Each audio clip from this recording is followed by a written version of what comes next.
વચનામૃત છે ગઢડા મધ્યનું 62 જીવના કલ્યાણને અર્થે 3 અંગ છે. સ્વામિનારાયણ ભગવાન બોલે છે, એ જ શબ્દ બોલું છું. તે અતિ સુખદાયી છે. તેમાં એક અતિશય આત્મનિષ્ઠા, બીજું પતિવ્રતાનું અંગ અને ત્રીજું દાસપણાનું અંગ. બરાબર? આત્મનિષ્ઠા એની વાત અત્યારે લેવી નથી. પતિવ્રતા અને દાસપણું. દાસપણું છે ને આપણે દરરોજ બોલીએ છીએ દાસપણું વાત.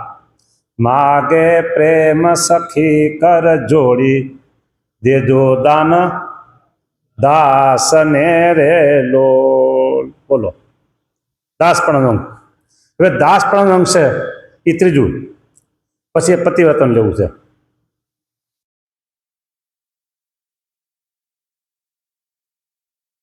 દાસપણાનું અંગ છે તેને પણ પોતાના જે ઈષ્ટદેવ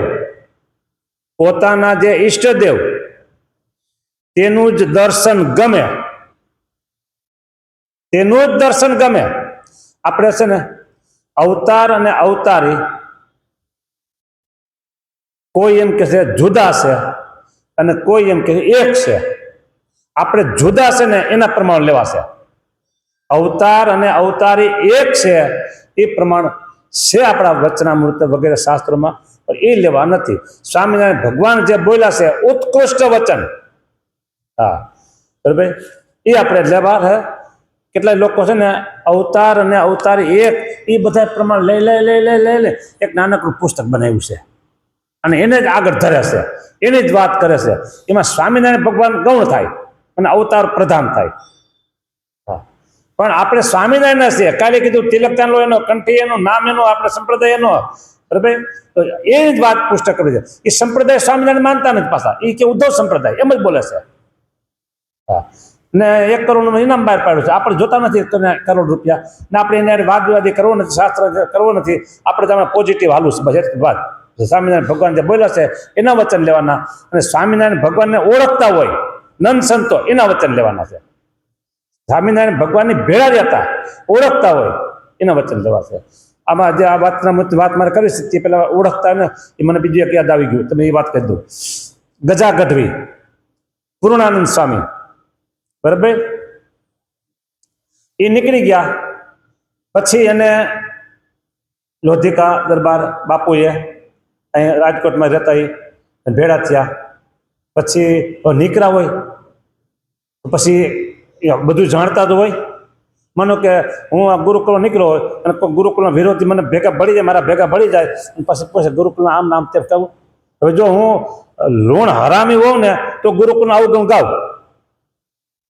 તો અવગુણ ગવાય. લુણ હરામી હોય તો, બાકી ન ગવાય. એટલે આને તો જેવું જોયું હતું ને એવું કીધું ગજા ગઢવીએ. શું એ કે સ્વામિનારાયણ ભગવાન સર્વોપરી સાચું કે. એટલે આ શું કે છે, જો હું ભેગો રહ્યો છું, મેં ભગવાનને જાણ્યા છે, માણ્યા છે, બરાબર. જો સ્વામિનારાયણ ભગવાન સર્વ અવતારના અવતારી અને સર્વોપરી ન હોય તો આ પૃથ્વીમાં જેટલા બાળકો મરે ને એનું પાપ મારી માથે કે, સ્ત્રીઓને મારે ને એનું પાપ મારી માથે કે. એ સર્વોપરી છે ને સર્વ અવતારના અવતારી છે. દાવ કે આ કોને કીધું? ગજા ગઢવી. કોણ? તો પૂર્ણાનંદ સ્વામી. હવે એ જેટલા ઓળખતા હોય એ સ્વામિનારાયણ ભગવાન પ્રગટ થાય ને પેલાના શાસ્ત્રો લખાઈ ગયા હોય એ ક્યાંથી ખબર હોય? તો અમુક એના બધા શાસ્ત્રો આપ્યા કરે, પ્રમાણો આપ્યા કરે, અને અવતાર અને અવતાર એક બધા ભેગા જ. હા, કોઈ જુદા નથી કે આવું પ્રમાણ પ્રતિપાદન કરે છે. હવે આપણે મૂળ વાત, બરાબર.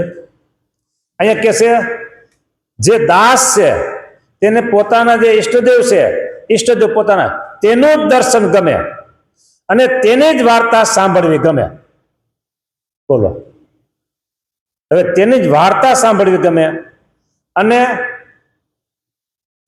પોતાના ઈષ્ટદેવનો જ સ્વભાવ ગમે અને તેની જ પાસે રહેવું ગમે. જો 4 વાના કીધા. પેલું કીધું એના દર્શન ગમે, એની વાર્તા સાંભળવી ગમે, એનો સ્વભાવ ગમે એની પાસે રહેવું ગમે. આ દાસ માગે પ્રેમ સખી કર જોડી દેજો દાન દાસ, દાસની વાત કરી. બીજું અંગ છે પતિવ્રતાનું. બરાબર, પતિવ્રતાનું અંગ છે ને એ વચનામૃતમાં, અને આપણે થોડીક વાર પહેલા ઓલું વાંચ્યું ને ધીરજ આખ્યાન, એમાં મેં તમને કીધું હતું કે આ પાછું મારે લેવું છે. 2 પંક્તિ ખાલી 1 પંક્તિ જે છે ને બોલું છું. જો હા, પતિવ્રતા કોને કહે છે? હા, દમયંતી એને નક્કી કર્યું હતું કે નળ રાજા છે ને એ જ મારા પતિ. હા, બીજા બધા શું કીધું? ભાઈ, ભ્રાત અને બાપ, એવું એને કીધું. હા, તો પતિવ્રતા એનું મન બીજામાં ડગે નહીં. હા, પંક્તિ કેમણી ગઈ?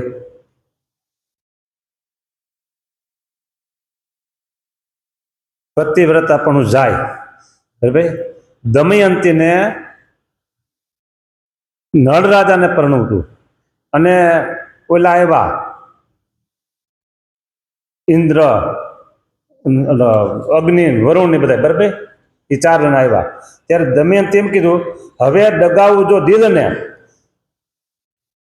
દમયંતીએ એમ કીધું, દમયંતી નળ રાજાએ, કે આ જે આવ્યા છે ને ઇન્દ્ર, અગ્નિ, ધર્મ અને વરુણ, એ તારા માટે બરાબર છે કે તારા માટે બરાબર છે. ત્યારે દમયંતી એમ કીધું, ત્યારે દમયંતી કહે, એ દેવતા, હું તો વરીશું નળ રાજાને, મનથી વરી ગઈ છું કે એ તો દેવતા છે. બરાબર, જો હવે ડગાવું જો દિલને, હવે ડગાવું જો દિલને, તો પતિવ્રતા પણ જાય. આ દમયંતી ધીરજાખ્યાન બોલ્યા. બરાબર, હવે જો આપણે દગાવીએ તો આપણો પતિવ્રતાનો ધર્મ જાય. આપણને મળ્યા છે આપણા પતિ સ્વામિનારાયણ ભગવાન. બરાબર, એ પતિ આપણા છે, અને પતિવ્રતાનો ધર્મ અચળ કરી પાડજો. મુક્તાનંદ સ્વામીને બેનને કીધું કે પતિવ્રતાનો ધર્મ તમે અચળ કરીને પાડજો. જાને હવે એક કીર્તન છે કે મેં તો સર્વે સંગાથે તોડી રે સાહેલી. હા, એનું 4થું પદ. હા, કેવી અંતર આટી પાડી રે સુણ બેની. બ્રહ્માનંદ સ્વામી કહે છે, ઉખડે નહીં કોઈની ઉખાડી રે સુણ બેની. જેમ ચાતક આટી રાખે રે સુણ બેની, વિના સ્વાતિ નિરનવ ચાખે રે સુણ બેની. જેમ કેસરી ઘાસ ન ખાય રે સુણ બેની, સો લાંગણ કરી મરી જાય રે સુણ બેની. એમ નિશ્ચય વિઠ્ઠલને વરવું રે. વિઠ્ઠલ ભગવાન સ્વામિનારાયણ અહીં વાત લેવાની. સુણ બેની, નહીં તો સાવ કુંવારા મરવું. જો એને નો વારે નક્કી કર્યું છે એને, તો ભલે તો બીજા પુરુષને નહીં જ આવ કુંવારા મરી જવું બેતર છે કે સાવ કુંવારા મરવું રે સુણ બેની. બીજા પુરુષ સામું નવ જોવું રે સુણ બેની. બોલો, ભાવથી જુએ નહીં. હા, બીજા પુરુષ સાથે. હા, ચિત્ત પાતળિયામાં પ્રોવું રે સુણ બેની. બ્રહ્માનંદ કહે પહેલું વિચારી રે સુણ બેની, પછી વાત કાઢી મેં બારી રે સુણ બેની. નક્કી કર્યું બ્રહ્માનંદ સ્વામી. હવે વચનામૃત લઉં છું પતિવ્રતાના, આ જે ધર્મ પતિવ્રતાની ટેક, એના માટે વચનામૃત લઉં છું. અત્યારે હું મધ્ય પ્રકરણનું 19મું. હા, જો, અને જો એ આગળ બધી વાત કરી છે એટલે શ્રી કૃષ્ણ નારાયણ. શ્રી કૃષ્ણ નારાયણ કોણ છે? તો એ સ્વામિનારાયણ ભગવાનનું નામ છે. બરાબર, એના અવતાર પૃથ્વી વિશે પ્રગટ ન હોય તો તેની જે પ્રતિમા, તેની પૂજા મને કરીને તથા દેહ કરીને તથા ચંદન પુષ્પ તુલસી આદિ સામગ્રી વતે કરવી. ભગવાન પોતે મનુષ્ય રૂપે પ્રગટ ન હોય તો એની જે પ્રતિમા તેની પૂજા કરવાની. કેવી રીતે? તો મને કરીને તને દેહ કરીને ચંદન પુષ્પ તુલસી આદિ સામગ્રી તેને કરીને, એટલે માનસિક પૂજા અને આમ પ્રત્યેક બે કરવી. પણ ભગવાન વિના બીજા દેવની ઉપાસના ન કરવી. પણ ભગવાન વિના બીજા દેવની ઉપાસના ન કરવી. એટલે એમ થઈ ગયું એક જ ભગવાન સ્વામિનારાયણ. હમ તો એક સહજાનંદ ગાવે આ પ્રમાણે ન કરવી, ચોખ્ખું કીધું. હા, સાંભળજો જાગરો.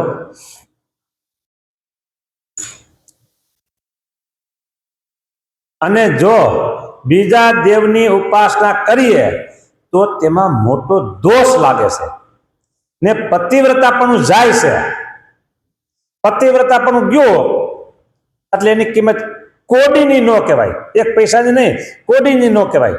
જે સ્ત્રીનું પતિવ્રતાપણું ગયો એટલે સમાજમાં બીજા ગમે તે કહે, શાસ્ત્ર અને સજ્જન લોકો એની કિંમત એક કોડીની ન ગણે. કોડીની થાય એમ નહીં, એની એટલી ન કહેવાય પતિવ્રતાપણું ગયો. એટલા માટે જ મુક્તાનંદ સ્વામી કીધું કે બેન, તમે પતિવ્રતાનો ધર્મ છે ને અચળ કરીને પાળજો, અચળ કરીને પાળજો, એમાં ફેર પાડવા દેતા નહીં કે. હા, હવે મહારાજ શું શબ્દ બોલે સમજજો. મહારાજ જે શબ્દ બોલે છે ને સાંભળજો. બીજા દેવની ઉપાસના ન કરીએ તો એમાં બીજા દેવની ઉપાસના કરીએ એમાં મોટો દોષ લાગે છે ને પતિવ્રતાપણું જાય છે. આટલું બોલ્યા તો જ વાંધો નતો, પતિવ્રતાપણું જાય છે. પણ મહારાજ કે વેશ્યાના જેવી ભક્તિ થાય છે. ચોખ્ખો ઉઘાડો શબ્દ મહારાજ બોલ્યા કે વેશ્યાના જેવી ભક્તિ થાય છે. માટે ભગવાનને વિશે સીતા અને રૂકમણીના જેવી ભક્તિ કરવી. સીતા અને રૂકમણીના જેવી. બોલો, સીતાજીનું હરણ થયું પણ એનું પતિવ્રતાપણું નથી ગયું.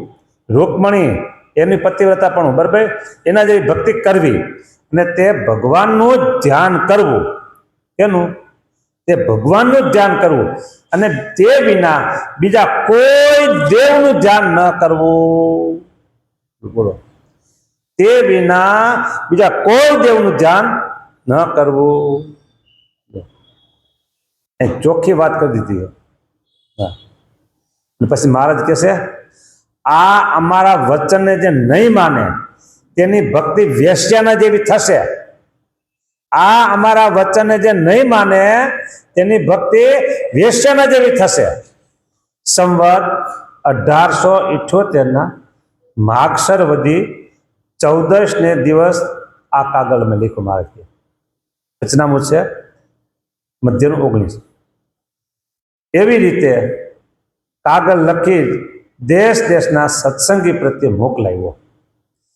આખો મુદ્દો એવો હતો કે મહારાજે શુષ્ક વેદાંતના કંઈક જાણવા માટે શાસ્ત્રને જોયું, શ્રવણ કર્યું, સાંભળ્યું. એમાંથી મહારાજને બહુ અંતરનો ઉદ્વેગ થઈ આવ્યો, બરાબર. અને જીવની શ્રવણ કરીને જીવની બુદ્ધિમાંથી ભગવાનની ઉપાસનાનું ખંડન થઈ જાય છે. ઉપાસનાનું ખંડન થઈ જાય છે. એટલે મહારાજે કાગળ લખાવો શુષ્ક વેદાંતનું કીધું. પછી મહારાજે કીધું એક ભગવાન, એના વિના કોઈને, એટલે નહીં થાય, કોઈને નહીં. આની જે એક ઉપાસના, એની જે ભક્તિ અને એનું જે ધ્યાન, એ સિવાય બીજા કોઈનું નહીં. બરાબર. હવે જેને અનન્ય ભક્તિ જેની હોય ને, આવી અનન્ય ભક્તિ ભગવાનને વિશે, તો એને વિશે મુક્તાનંદ સ્વામીનું કીર્તન છે. મુક્તાનંદ સ્વામીનું કીર્તન જેટલું આજે લેવાશે એટલા લેશું. એ કીર્તન ફરીને તાલી લેશું કે સુખદાયક રે સ્વામી સહજાનંદ પ્રગટ પુરુષોત્તમ શ્રી હરિ, જેનું સ્વામિનારાયણ નામ છે. આપણને જે સ્વરૂપ મળ્યું છે ને એને વિશે આવી ભક્તિ, આવી નિષ્ઠા, આવી પ્રીતિ, આવી ઉપાસના, આપણે જે રસ્તે છીએ એ 1000% કેવું હોય તો કહેવાય વધારે કેવું તો કહેવાય બરાબર, ગોપાળાનંદ સ્વામી, ગુણાતીતાનંદ સ્વામી, મુક્તાનંદ સ્વામી, બ્રહ્માનંદ સ્વામી, નિષ્કુળાનંદ સ્વામી, નિત્યાનંદ સ્વામી, સુકાનંદ સ્વામી, આ બધાને માન્ય આપણો માર્ગ હશે. બરાબર, એક અને માત્ર એક સ્વામિનારાયણ ભગવાન સિવાય આપણે બીજું કોઈ ન ખપે, બીજું કોઈ ન જોઈએ. એનું સ્વામિનારાયણ નામ છે, જેને ભજને રે પામે ભવજળ પાર.